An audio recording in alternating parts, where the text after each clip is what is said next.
여러분, 미술관에서 그림 볼 때, 와, 이거 진짜 사진 같다. 이런 생각 한 번쯤 해보셨죠? 근데요, 그 진짜 같음이라는 거, 사실 수세기 동안 예술가들이 벌여온 아주 거대한 착각 만들기 게임의 결과물입니다. 오늘 우리가 들여다볼 이야기는 바로 그 게임의 역사입니다. 생각해보면 참 신기하죠. 수백 년 동안 시대도 장소도 다른 예술가들이 모두 하나의 거대한 숙제 앞에 서 있었어요. 이 평평한 캔버스 아니면 딱딱한 돌덩이 위에 어떻게 살아 숨쉬는 세상을 담아낼 수 있을까? 바로 이 질문입니다. 어떻게 하면 이 납작한 2차원 평면 위에 저 너머의 3차원 공간을 살아있는 것 같은 생명력을 불어넣을 수 있을까? 이게 바로 서양 미술사를 움직여온 거대한 엔진이었던 거죠. 그리고 오늘 이 흥미진진한 여정에 우리를 안내해줄 가이드는요, 바로 미술사학자 에른스트 곰브리치입니다. 이분 덕분에 예술의 역사를 완전히 새로운 관점에서 보게 됐거든요. 자, 그럼 곰브리치가 제시한 핵심 아이디어부터 한번 살펴볼게요. 아주 간단해요. 예술은 현실을 그냥 베끼는 게 아니라 오히려 현실보다 더 현실 같은 환영, 즉 착각을 만들어내는 과정이라는 겁니다. 곰브리치한테 미술사는 단순히 르네상스 다음엔 바로크 이런 식으로 양식이 변하는 과정이 아니었어요. 그게 아니라 본다는 문제를 해결하기 위한 수세기에 걸친 끝없는 실험과 발견의 역사였던 거죠. 곰브리치 이론을 이해하기 위한 첫 번째 열쇠는 바로 재현이라는 단어입니다. 이게 그냥 따라 그린다는 뜻이 아니에요. 예술가가 눈앞의 세상을 보고 그걸 자기 나름대로 해록해서 캔버스라는 새로운 세계로 다시 표현하는 그 모든 과정을 의미하는 거죠. 일종의 번역 작업 같은 거예요. 그리고 두 번째 열쇠가 바로 환영입니다. 여기서 진짜 중요한 포인트는 예술이 현실의 복사판이 아니라는 거예요. 오히려 관객의 눈을 교묘하게 속여서 이거 진짜 같지 않아? 하고 믿게 만드는 일종의 고도의 설득 기술에 가깝다는 거죠. 자, 그럼 정리해 볼까요? 곰브리치의 관점은 이렇습니다. 미술사는 곧 재현이라는 기술의 발전사다.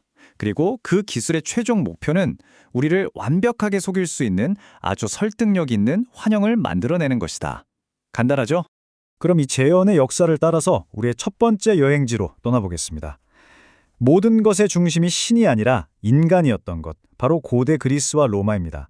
그전까지 예술의 주인공은 거의 다 신이었거든요. 그런데 그리스 사람들이 처음으로 카메라를 자기 자신에게 돌린 거예요. 우리 인간이란 존재는 얼마나 아름다운가, 바로 여기에 주목하기 시작한 거죠. 그 사람들 머릿속엔 칼로카가티아라는 아주 멋진 생각이 있었어요. 이게 뭐냐면 아름다운 것은 곧 선하다는 믿음이었죠.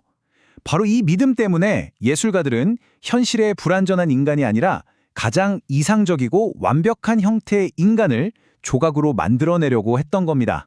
자, 이 두 이미지를 보면 그 차이가 확 느껴지실 거예요. 왼쪽, 밀로의 비너스는 그야말로 완벽한 이상적인 아름다움 그 자체죠. 반면에 오른쪽, 로마의 트라이아누스 원기둥을 보세요. 이건 실제 있었던 전쟁을 기록한 아주 사실적인 역사 그 자체입니다.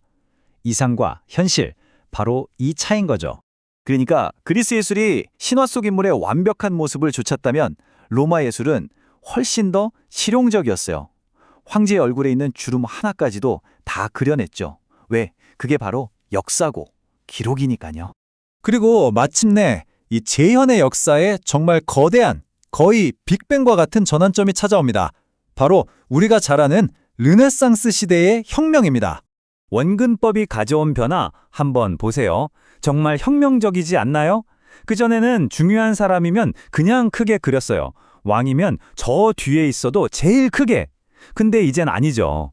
우리 눈이 보는 그대로 멀리 있는 건 작게, 가까이 있는 건 크게 그리는 과학적인 규칙이 화면을 지배하기 시작한 겁니다. 이런 혁명이 가능했던 건 크게 두 가지 기술 덕분이었습니다. 하나는 수학적 원근법, 모든 선이 저 멀리 한 점, 소실점으로 향하게 그려서 평면 위에 진짜 같은 깊이감을 만들어냈고요.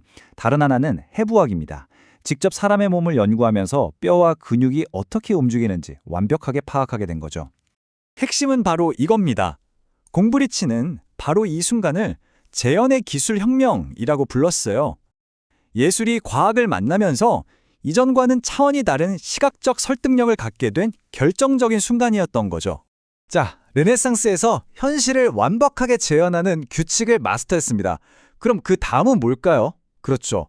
이제 그 규칙을 가지고 놀기 시작하는 겁니다. 규칙을 깨기 시작하는 거죠. 이제 목표가 좀 바뀝니다. 단순히 똑같이 그리는 걸 넘어서 보는 사람의 마음을 막 뒤흔드는 그런 감정적인 현실을 만들어내는 게 새로운 과제가 된 거예요. 그 대표적인 예가 바로 매너리즘하고 바로크예요. 매너리즘 화가들은 일부러 인체 비율을 왜곡해서라도 뭔가 비현실적인 우아함을 만들려고 했고요. 바로크는 이건 정말 극적이죠. 강렬한 빛과 어둠의 대비로 보는 사람의 감정을 폭발시켰습니다. 특히 카라바조의 그림에서 빛은 그냥 조명이 아니었어요. 이 문장이 그 본질을 정확히 꿰뚫고 있는데요. 깊은 어둠 속으로 훅 들어오는 저 빛 한 줄기가 바로 신의 계시이자 인물의 내면이 깨어나는 그 순간 자체였던 겁니다.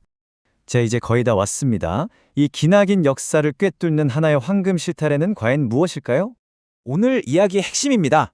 우리가 미술관에서 보는 작품들은 그냥 예쁜 그림 모음집이 아니라는 거죠. 세상을 어떻게 보고 어떻게 이해할 것인가에 대해 수세기 동안 예술가들이 나눈 아주 치열한 대화의 결과물인 셈입니다. 고대 그리스부터 바로크까지 예술가들은 그 시대의 최신 기술과 철학으로 현실이라는 환영을 만들어냈습니다. 그렇다면 지금 21세기를 살아가는 우리의 눈을 지배하고 있는 환영은 과연 무엇일까요? 이 질문을 여러분께 던지면서 오늘 이야기를 마무리하겠습니다.